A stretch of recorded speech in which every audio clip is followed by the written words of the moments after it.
할렐루야. 고난주간 특별 새벽 기도회 첫째 날, 오늘도 새벽을 깨우신 우리 성도님들을 환영하고 축복합니다. 우리 함께 찬양함으로 하나님 앞에 나아가십시다.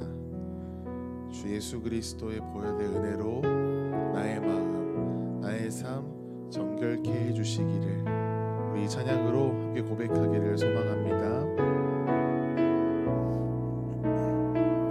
나의 마음을 정금과 같이, 나의 마음을 정금과 같이 정결케 하소서. 나의 마음을 정금과 같이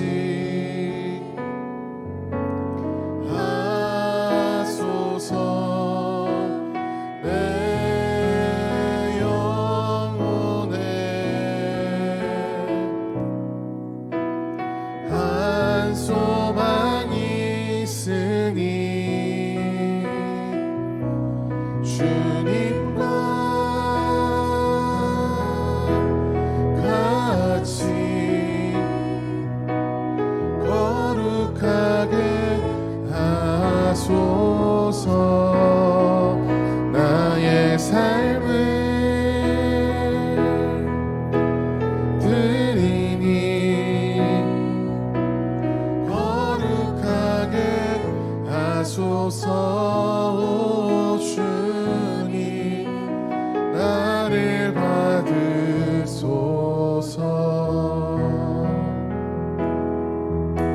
우리 처음부터 다시 한번 고백하십시다. 나의 마음을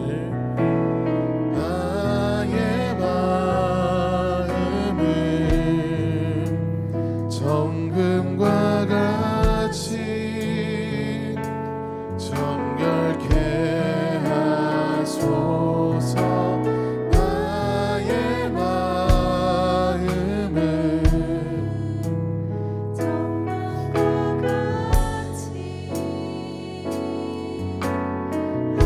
내 영혼에 한 소망이 있으니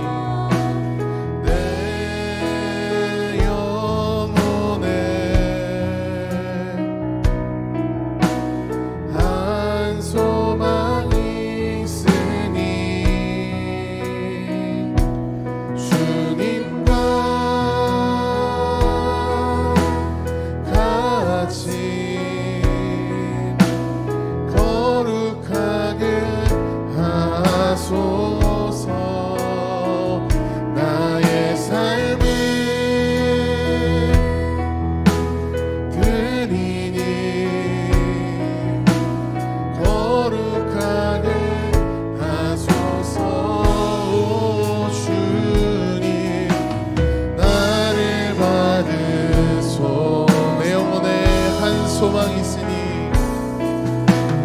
내 영혼에 한 소망이 있으니 주님과 같이 거룩하게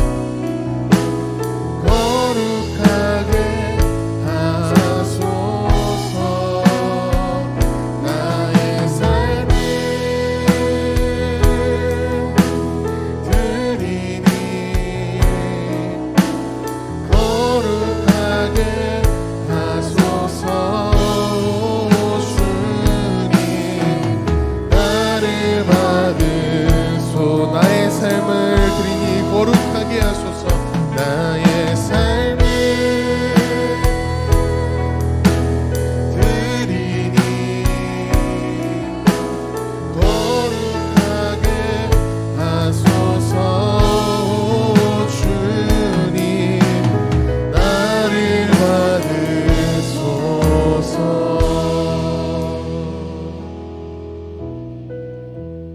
우리 이 시간 함께 기도하기 원합니다. 기도하실 때에 주님의 찢기심, 주님의 고난을 기억하며 오늘 하나님의 말씀을 통하여 우리에게 깨닫게 하시는 그 놀라우신 은혜를 경험하는 예배의 시간 되기를 소망합니다. 주의 말씀으로 나의 삶을 정결케 하여 주시옵소서. 주의 보혈로 나의 마음을 정결케 하시는 그 은혜가 모두 이 시간 함께 예배하는 우리의 심령에 가득하게 하여 주시옵소서. 이렇게 우리 함께 합심하여 기도하시겠습니다. 사랑과 은혜가 많으신 하나님 아버지, 은혜와 사랑을 감사합니다. 고난 주간 첫째 날 오늘 새벽을 깨워 하나님 앞에 나오게 하시고 주를 찬양하며 하나님의 말씀 앞에 우리가 반응하는 이 시간 갖게 하심을 감사합니다. 오늘도 하나님의 말씀이 우리를 가르치시며 하나님의 말씀이 우리를 인도하시는 그 놀랍고도 깊은 은혜 가운데 우리가 나아가게 하여 주시옵소서. 나의 마음을 주의 말씀으로 정결케 하여 주시고 주의 보혈로 나의 삶을 깨끗게 하시는 그 하나님의 놀라우신 은혜와 사랑 마음껏 경험하는 예배의 시간 될 수 있도록 인도하여 주시옵소서. 오늘 새벽을 깨우며 나아갑니다. 우리가 이 새벽에 주의 말씀에 귀 기울이며 나아갑니다. 우리에게 말씀하시고 주의 도를 가르쳐 주셔서 오늘 이 시간 또 오늘 하루 그 말씀을 붙들고 살아갈 때 하나님 그 말씀 우리의 삶의 빛으로 등이 되는 그 은혜의 시간 될 수 있도록 하나님 함께 하시고 인도하여 주시옵소서. 주의 은혜에 감사합니다. 주의 은혜에 감사합니다.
기도합니다. 하나님 감사합니다. 고난 주간을 맞이하여 주님의 고난을 내 몸에 우리의 삶에 기억하면서 주님을 따르길 원합니다. 주님이 지셨던 구원의 십자가 뒤쫓으며 우리에게 주신 각자의 십자가를 지고 주님을 따르는 우리 되게 하시니 감사합니다. 주시는 말씀을 따라 믿음으로 살아내는 거룩한 하루가 되도록 붙잡아 주시옵소서. 예수님의 이름으로 기도합니다. 아멘. 말씀은 마태복음 21장 12절부터 17절, 신약 35쪽입니다.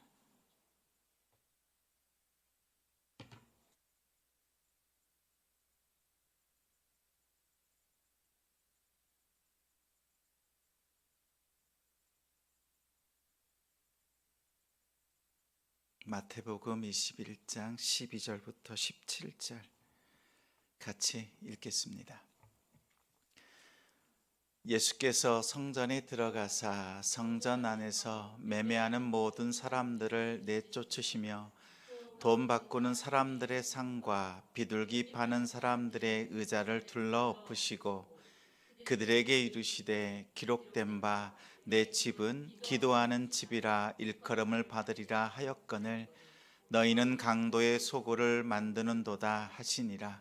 맹인과 저는 자들이 성전에서 예수께 나아오매 고쳐주시니 대제사장들과 서기관들이 예수께서 하시는 이상한 일과 또 성전에서 소리질러 호산나 다윗의 자손이여 하는 어린아이들을 보고 노하여 예수께 말하되 그들이 하는 말을 듣느냐. 예수께서 이르시되 그렇다. 어린 아기와 젖먹이들의 입에서 나오는 찬미를 온전하게 하셨다 함을 너희가 읽어본 일이 없느냐 하시고 그들을 떠나 성 밖으로 베다니에 가서 거기서 유하시니라. 아멘. 예배 초소를 깨끗이 하라. 예배 초소를 깨끗이 하라 라는 제목으로 말씀 전합니다. 고난주간 특별 새벽기도 첫 시간을 하나님께 드립니다.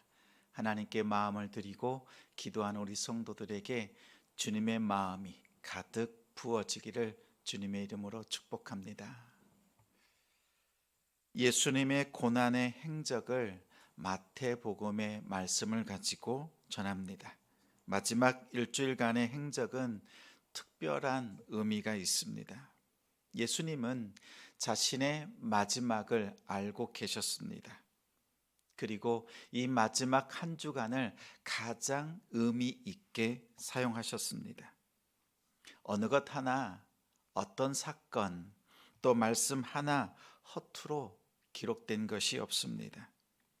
예수님은 고난주간에 두 가지를 생각하셨습니다. 하나는 아버지 하나님입니다. 하나님 아버지를 생각하셨고 그리고 3년 동안 따라다녔던 자신의 제자들을 생각하셨습니다. 하나님 아버지의 뜻을 따라 골고다 언덕으로 올라가는 것을 묵묵히 감당하시면서도 제자들이 자신이 가는 그 길을 잘 따라오도록 가르치셨습니다.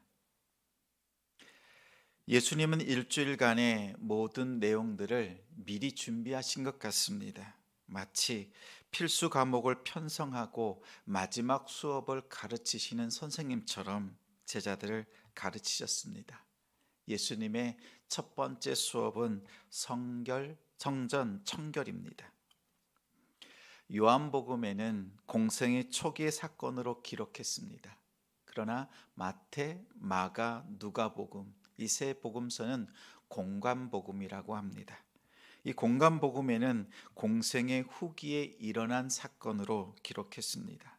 그래서 학자들은 한 번의 사건이다, 아니면 두 번의 사건이었다, 이렇게 논란이 있지만 이보다 더 중요한 것은 예수님께서 성전을 아주 중요하게 생각하셨다는 것입니다.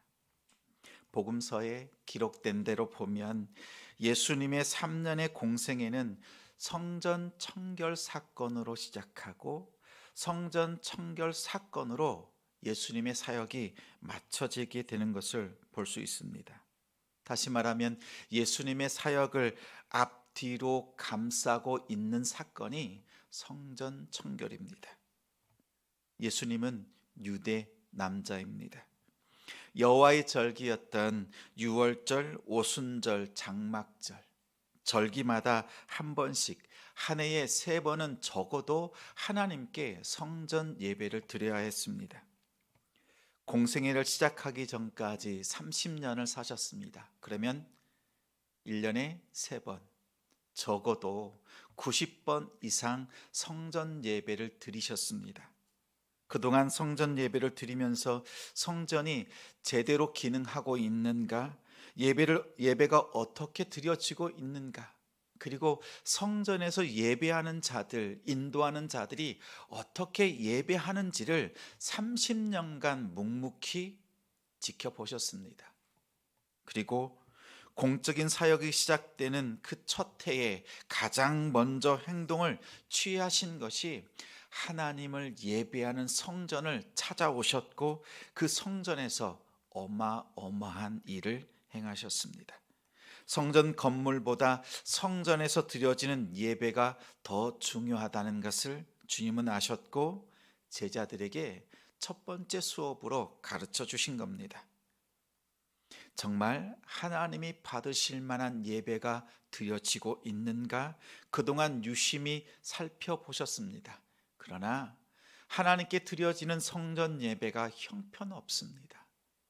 엉망입니다. 그래서 12절에 보면 성전에 들어가시자마자 성전 안에서 매매하는 자들을 쫓아내셨습니다.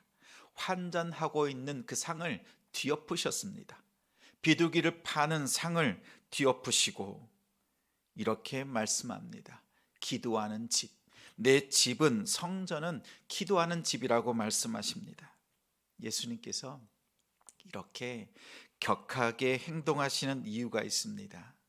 하나님의 소유, 자신의 몸된 성전이 더럽혀졌기 때문입니다. 이 세상에서 가장 거룩한 장소가 어디여야 합니까? 성전이죠. 하나님께 예배하는 곳이 가장 거룩한 곳이 되어야 합니다. 가장 거룩해야 하는 성전이 가장 더러운 부정한 곳으로 바뀌고 말았습니다. 성전이 부정해졌습니다. 주님은 그것을 보셨습니다. 부정의 역사를 끊어야 한다. 가난이 대물림 된다는 말이 있습니다. 할아버지 세대가 가난하면 아버지 세대도 가난하고 손자도 가난합니다. 가난의 습관을 버리지 않으면 가난이 대물림 됩니다. 가난만이 아닙니다. 이스라엘의 역사에 보면 부정도 대물림 됩니다. 부정한 습관을 버리지 않으면 부정이 대물림 됩니다. 이와 마찬가지로 거룩도 대물림 됩니다. 할아버지 세대가 거룩하면 아버지도 거룩하고 손자도 거룩합니다. 거룩한 습관을 배우면 거룩한 영성도 대물림 됩니다. 부모 세대의 영성이 거룩하면 자녀 세대에도 이어집니다. 부모의 삶 속에 가장 거룩한 것은, 가장 중요한 것은 거룩입니다.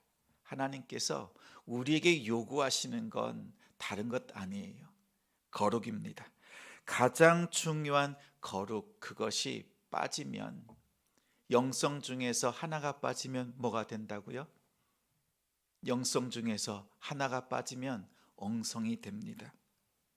부모의 엉성한 신앙이 자녀 세대의 삶을 엉성하게 만듭니다. 예수님은 너무 잘 알고 계셨습니다. 부정의 역사를 끊지 않으면 가장 화려하게 지었던 솔로몬 성전이 돌 위에 돌 하나 남지 않도록 무너진 것처럼 심판당할 것이다. 그래서 이대로는 안 되겠다 결단하신 겁니다. 그래서 성전에 들어가셔서 매매하는 자들을 쫓아내시고 환전하는 책상을 뒤엎으시고 비둘기 파는 자들의 의자를 깨부셨습니다. 15절에는 이러한 예수님의 행동에 대해서 제사장과 서기관들의 눈에는 이상하게 보였습니다. 그러나 하나님 앞에서 극단적으로 거룩한 행동을 주님께서는 하셨습니다. 왜 환정상들의 그 책상을 엎으셨을까요? 유대 동전인 3개를 바꾸어서 성전세를 내야 합니다. 환전을 못했으니 성전세를 낼 수가 없습니다. 거룩한 의무감으로 드렸던 성전세를 낼 수 없도록 막으신 겁니다. 또한 희생 제물을 더 이상 구하지 못하도록, 그래서 거룩한 습관으로 드렸던 그 희생 제사를 드릴 수 없도록 조치하신 겁니다. 더 이상 더러운 제물로 하나님의 처소를 더럽히지 못하도록 막으신 겁니다. 하나님이 거하시는 처소요, 하나님의 그 성전을 깨끗하게 만드신 것입니다. 성전은 자기의 유익을 구하는 곳이 아닙니다. 자신의 필요한 것을 갈구하는 곳도 아닙니다. 하나님을 정말 예배하는 장소입니다. 나의 실력을 발휘하는 것도 아닙니다. 주님께서 말씀하신 것처럼 내 집은 만민이 기도하는 집이라고 하셨습니다. 성전에서 자기 백성을 만나 주십니다. 끊임없이 하나님의 임재 속에서 하나님과 교통하는 것이 성전입니다. 여러분이 오늘 당장 해야 될 일이 하나 있습니다. 주일에 하나님께 어떻게 예배 드리는지를 살펴보십시오. 또한 한 주간 그 예배를 어떻게 준비하면서 하나님을 예배하고 있는가 살펴보십시오. 여러분의 자녀도 살펴보십시오. 예배의 처소를 깨끗하게 하시기 바랍니다. 우리가 드리는 이 예배의 장소뿐만 아니라 우리의 심령, 여러분의 가정, 일터와 사업장이 하나님의 성전이여 처소라고 3개월 동안 부르짖었습니다. 주님이 거하시는 성전이 되어가고 있습니까? 주님이 함께 하시는 처소가 되고 있습니까? 예배를 드린다고 하면서도 자기의 유익을 쫓고 있지는 않은가? 거룩한 영성으로 예배해야 하는데 엉성하지는 않은가?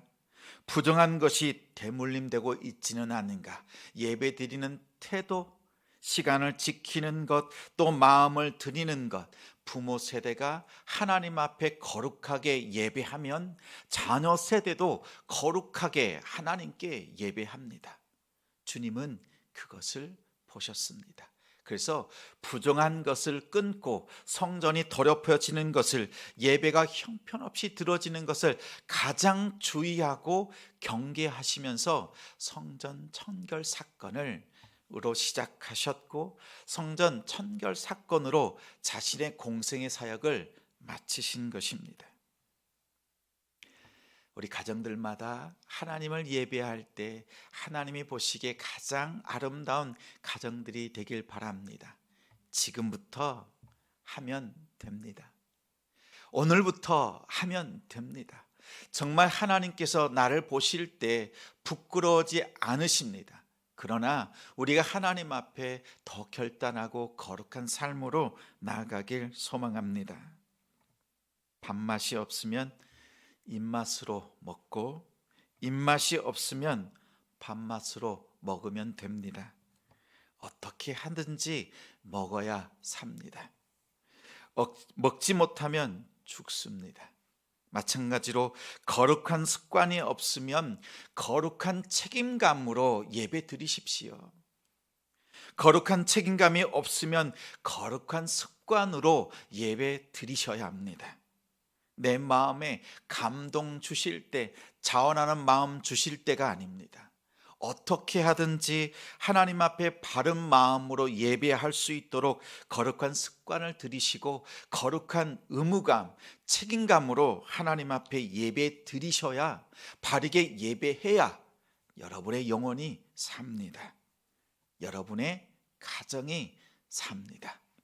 오늘 예수님께서는 우리를 향해서 자신의 제자들을 향해서 나라와 민족을 위해서 예배를 돌아보도록 말씀하시고 행동하셨습니다. 우리 역시 여러분의 자녀와 또 가정을 돌아보시면서 하나님 앞에 예배로 나아가시길 바랍니다. 성전을 뒤엎는 것 대단한 결단입니다. 예수님은 이 결단, 이 행동을 통해서 십자가를 지시게 됩니다. 그만큼 힘든 자리입니다. 마지막 수업으로 성전 청결 작업을 하셨습니다. 더 이상 엉성하게 하나님을 예배할 수 없습니다.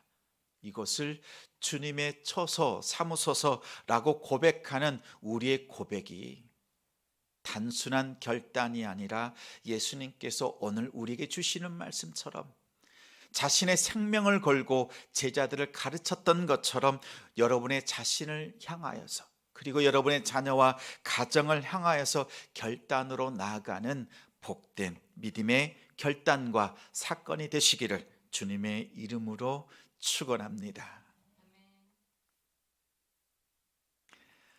말씀을 기억하며 함께 기도하겠습니다. 하나님의 거룩함 위에 여러분의 거룩을 회복하시기 바랍니다. 주님은 바라보십니다. 성전이 하나님께 드려지는 예배가 거룩한가?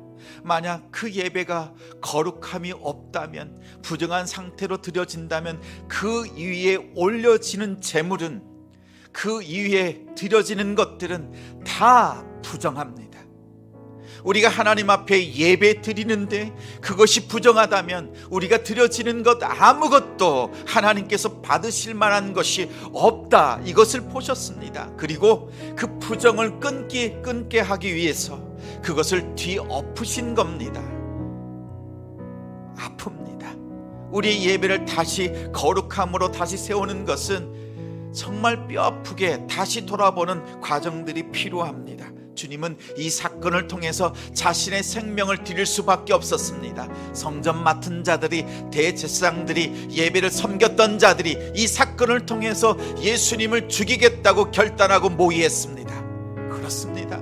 성전을, 예배를 새롭게 하는 것은 이 결단이 없이는 이루어질 수 없는 것입니다. 예배를 새롭게 하여 주시옵소서. 하나님, 내 심령을, 엉성한 우리의 예배를 영성으로, 거룩한 심령으로, 거룩한 부담과 의무감으로, 또한 우리의 삶 속의 거룩한 습관으로 하나님 앞에 드려질 수 있도록 새롭게 하여 주옵소서. 하나님, 우리 자녀들에게 부정이 대물림되길 않길 원합니다. 거룩한 영성으로 하나님 채워 주옵소서. 새롭게 하여 주옵소서. 우리 주여 한번 부르짖고 주님 앞에 합심하여 기도하고 자유롭게 돌아가겠습니다. 주여, 아버지 하나님, 아버지